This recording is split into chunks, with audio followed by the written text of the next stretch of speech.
இன்றைக்கி நாம் நல்லா ஸ்பைஸியான ஹைதராபாதி சிக்கன் எப்படி செய்யலான்னு பார்க்கலாம். இது சப்பாத்தி, நான் எல்லாத்துக்குமே சூப்பர்வான காம்போவாக இருக்கும்.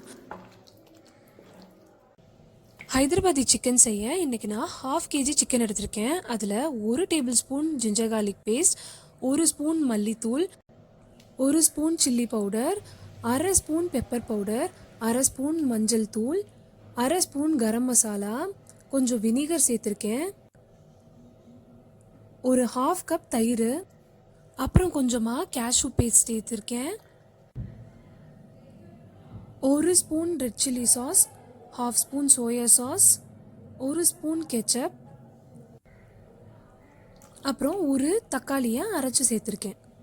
அப்புறம் 1 பெரிய வெங்காயத்தை நான் இதில் ஃப்ரை பண்ணி சேர்த்துருக்கேன். அப்புறம் 1 பச்சை மிளகா, 1 ஸ்பூன் உப்பு, கொஞ்சம் புதினா இலை. இதை நான் நல்லா மிக்ஸ் பண்ணி ஒரு 30 மினிட்ஸ் குக் பண்ண போகிறேன்.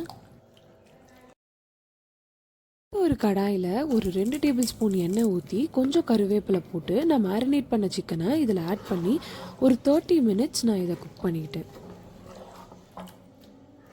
இப்போ இந்த சிக்கன் நல்லா சாஃப்டாக குக் ஆகிருக்கு. இதுக்கப்புறம் நான் ஒரு 4 பச்சை மிளகா அப்புறம் கொஞ்சம் கொரியாண்டர் லீவ்ஸ் ஆட் பண்ணியிருக்கேன். பச்சை மிளகாவை நான் கட் பண்ணாமல் முழுசாகவே ஆட் பண்ணியிருக்கேன். இதனால இந்த ரெசிபிக்கு ஒரு நல்ல ஒரு ஃப்ளேவர் கிடைக்கும். ஃபைனலி நம்மளோட ஸ்பைசியான ஹைதராபாதி சிக்கன் ரெடி.